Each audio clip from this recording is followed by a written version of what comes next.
see. There we go. Perfect.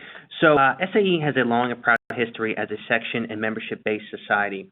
Over 90 sections and more than 430 collegiate chapters become the base of the organization and whom the majority of the general public interact with on a regular basis. With this level of interaction and a degree of exposure comes a great deal of responsibility when it comes to the actions and operations of the sections and chapters. The reason they have me do this is to build an awareness and understanding that the operations and actions of the sections and chapters have an effect on SAE as a whole. With that in mind, this presentation is meant to, again, outline a series of risk management best practices, some general resources, as well as a brief overview of the insurance in place for the sections and chapters. First thing that we're going to touch on is SAE's liability. So the structure of the organization, SAE is liable for actions and conduct of its members. To use this, the organization's overall liability and potential for loss and or injury, SAE utilizes a variety of risk mitigation and risk transfer techniques through insurance, contracts, waivers. We implement organizational resources like myself and risk management, legal and our section and membership staff, and limit section and chapter events, which is what we're going to go over here now. So SAE takes the safety and well-being of all its members and participants at section and chapter events very seriously. As those planned events that fall outside of the normal section chapter activities, so think technical meetings, facility tours, banquets, and speaker sessions, may be considered increased or elevated risk, and they pose additional liability and require additional measures to ensure the safety of participants. So some of these increased and elevated risk events include, not limited to, any of the serving or furnishing alcohol, style events, ride and drive events, outings involving children under the age of 18, water or boat cruises, athletic events, etc. There will be those events that are considered too inherently risky, these sections and chapters to participate in. With that, so SAE has both risk management and legal resources to aid our sections and chapters and facilitate safe and successful events. As said, if your section or chapter is considering hosting or participating in an event that falls outside the aforementioned normal section chapter activities, that you're to myself or to SAE section membership contact, and then I'll get in touch with me to see how we can facilitate the event. So alcohol, which is always a very popular subject. Ramifications and severity of alcohol-related incidents continue to rise as we want to ensure, again, the safety and well-being of all of our members and guests attending SAE functions where alcohol is served. The following are a series of alcohol-related best practices that ensures a successful event while also reduces the organization's exposure to an alcohol-related incident. First, possibly you could try to have your event gathering at a venue where they serve both food and coffee, maybe like a Runner Hotel. Limit the selection of alcohol served to just beer and or wine. Limit the time frame that alcohol is served, or limit the number of drinks that guests can have, something through drink vouchers. The above are best practices when it comes to alcohol at SAE events. The organization prohibits any member from serving alcohol or functioning as a bartender at SAE event. Any chapter that plans on having alcohol furnished at their event should secure a licensed and insured vendor and or caterer to serve the alcohol. In accordance with the organization's policies, section and chapter funds are not to be used to purchase alcohol. As something as a bit of workaround, and in addition to implementing the aforementioned best practices, reduce the organization's liability around an alcohol-related incident by making events a cash bar, so all guests are personally responsible for the alcohol they consume. I mentioned before, there are section and chapter resources. We are here to help in any way that we can. So SAE has risk management resources available to our sections and chapters. Previously outlined increased/elevated risk events. We will work with our members to implement a strategy that reduces SAE's overall liability to loss, as well as facilitates a successful event. Oftentimes, this includes implementing a variety of risk transfer, and risk mitigation strategies. So when reviewing the event's details with risk management, that may be made to secure additional insurance coverage as the activities fall outside of the organization's insurance package. If a decision is made, risk management has put together a checklist that has the necessary information needed to obtain a quote, which I believe is posted online for everybody to see. in your section officer's toolbox. Perfect. Could you please allow for at least up to 2 to 3 weeks to secure the quote for the event? It be decided that the organization's overall liability to loss can further be reduced through the implementation of a waiver, which might be also listed. If not, I can definitely forward it to you guys as well. Risk management myself also works very closely with our organization's legal resources to reduce SAE's contractual exposures. Contractual terms often contain an agreement signed by sections and chapters that expose the organization to undue amounts of risk if not properly reviewed and assessed. SAE has asked that if a contract contains any indemnification, hold harmless, or insurance language, that you forward the contract to myself for review. Risk management resources will review terms of the agreement and exposure imposed, while they work with our legal resources to reword the contract and forward the contract to SAE's insurance broker to begin securing insurance coverage for the event. The section here is just on section and chapter insurance coverages. As part of SAE's insurance package, the organization secures general liability coverage meant to cover the aforementioned normal section chapter activities. As previously, if a section or chapter is considering an event outside these activities, we have to reach out to the risk management contacts listed at the end of this presentation so that you can review and secure the appropriate insurance coverage. In addition, SAE also secures coverage meant to indemnify negligent actions and or decisions made by our board members, officers, while acting on behalf of their section/chapter through the purchase of directors and officers coverage. And this is my contact information along with my manager's contact information. So I guess at this time, open it up to questions if you guys have any. I appreciate it. Sure.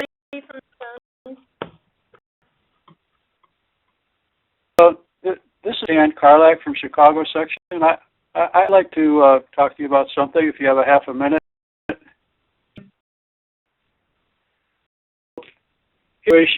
We're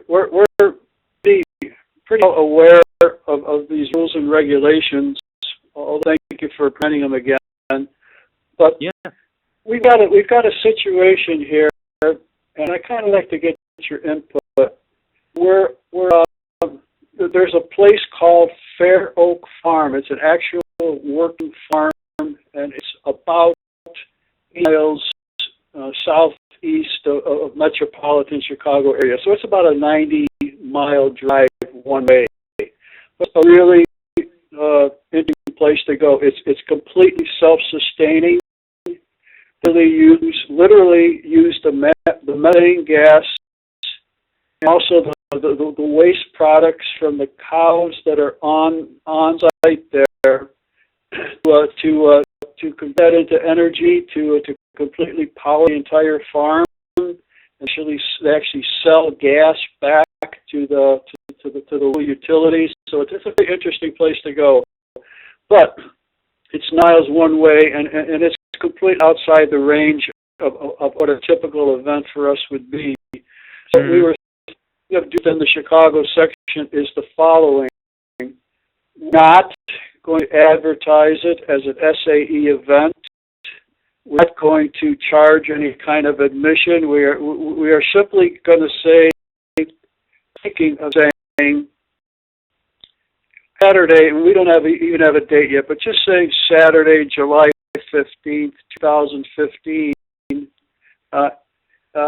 If you come to this farm, we'll have a special tour printed and given by the owner of the farm.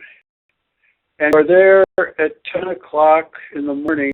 We'd like you to sign up ahead of time, but the tour will be at 10 o'clock in the morning. It'll last approximately an hour. And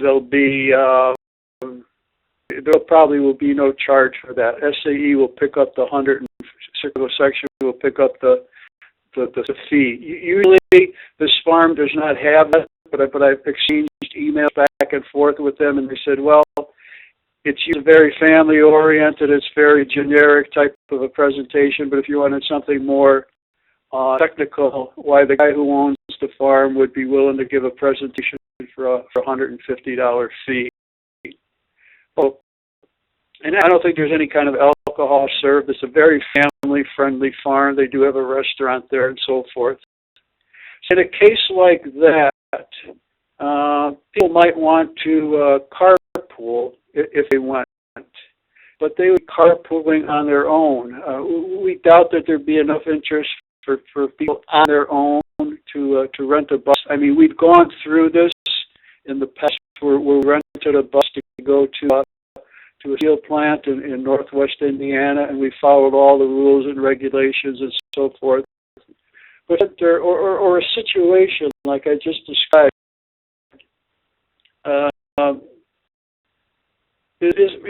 what's the liability or risk there, if any? Because all we're doing, we're not saying we're putting a bus, we're not saying cool or you can't carpool. I guess you could do whatever you wanted. All we're doing is saying if you're there on state at this time, your technical tour by the owner of the farm, a member of SAE or your family, you're welcome to come to this. Is there any kind of liability there? In other words, say somebody says, you know what, that sounds pretty good. That's pretty far to go. If the four of us carpooled and went down there, somebody said, hey, let's rent a minivan and we can get about a dozen of us and we can go down there. That the event is structured, is there any kind of liability or anything that we need to be worried about? Good question. I don't think there's much to be concerned with. I think that, to me, this is almost like any other facility tour. If you guys wanted to carpool or take your personal cars, that's fine with me as well. If something was to arise, if you were going to get into some incident, then your personal insurance policy or personal auto policy would be the one to respond. Actual facility tour itself, it don't overly risky or anything of that nature, so I don't really see a problem with that. Okay, well, let me just quickly add that we're kind of talking phase. We don't have anything planned yet, but somebody did mention, well, why don't we just rent a bus? And then we said, well, hold on now. We not only have the cost of the bus, but we also have to worry about the insurance and dealing with the SAE legal department if we did something like that. So that's when we kind of changed our minds and said, well, you know, I just got done describing it to you. So, okay, well, that's good to know. That's good to know because obviously, clearly, we want to abide by all the rules and regulations for SAE. And quite frankly, I realized how severe they were.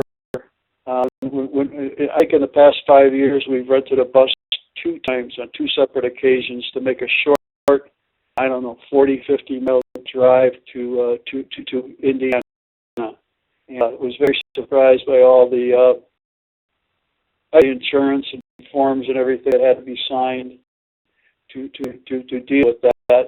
And of course, we're very, very fussy about the rules regarding alcohol, and very, very few of our venues actually have any alcohol present. And for example, if it's a hotel that might have a bar, what we would do is just literally, like you suggest, we'll have a voucher for one drink, and then after that, you're on your own. So anyhow. I guess that's it. I was just looking for your input on that situation, so thank you for that. Yeah, sure thing. If you guys decide to go down the route of renting a van or a bus, something of that nature, please feel free to forward me the contract, and I can take a look around indemnification, liability, insurance language to make sure that they have the necessary insurance in place for the exposure you guys ride in it. They're the ones that should have the necessary insurance. So again, I'd be more than happy to help. Well, where do you draw the line there? One thing I said was, well, maybe everybody's going to drive themselves, or maybe 2 or 3 guys are going to say, hey, well, let's just take one car. Let's just meet somewhere in Chicago, and then we'll just take one car. We'll carpool. And then I guess I did mention, well, at one point in the past, we considered maybe renting a large, one of those minivans or one of those vehicles that can handle about 15 people. And say, let's just rent one of those and take that down there, and we'll save a lot of money in gas and so forth. So we'll draw the line there as far as SAE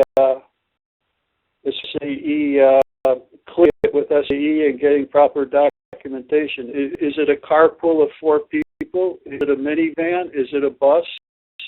Where do you draw the line on that? Well, I almost view that as 2 separate things. In one instance, you're renting a van to put a series of in, and because hiring it from an organization, I would expect that they have the necessary insurance. Now, as it relates to your personal auto, I hope as auto insurance is compulsory that everybody has it, and if something was to occur, your auto insurance is going to be the one to respond. You're not in an SAE vehicle. SAE didn't purchase that vehicle, but I think rented a vehicle likely would be in the name of the section. In that case, I'd like to make sure that the vendor has the appropriate insurance coverage. Okay. It's not 100% clear to me, but I won't tie up the meeting for this. Maybe we could talk a little bit more offline. Sure, absolutely. Feel free to give me a call or shoot me off an email. Will do. Any questions? No. Okay, I'd like to thank Cody for joining us, and his contact information is up there. This will be posted in the Second Officer's Toolbox next month. So if anybody had missed it or wanted to join, and if anybody has questions, please feel free to follow up with myself or Cody. Thank you. Okay. Thank you. Bye.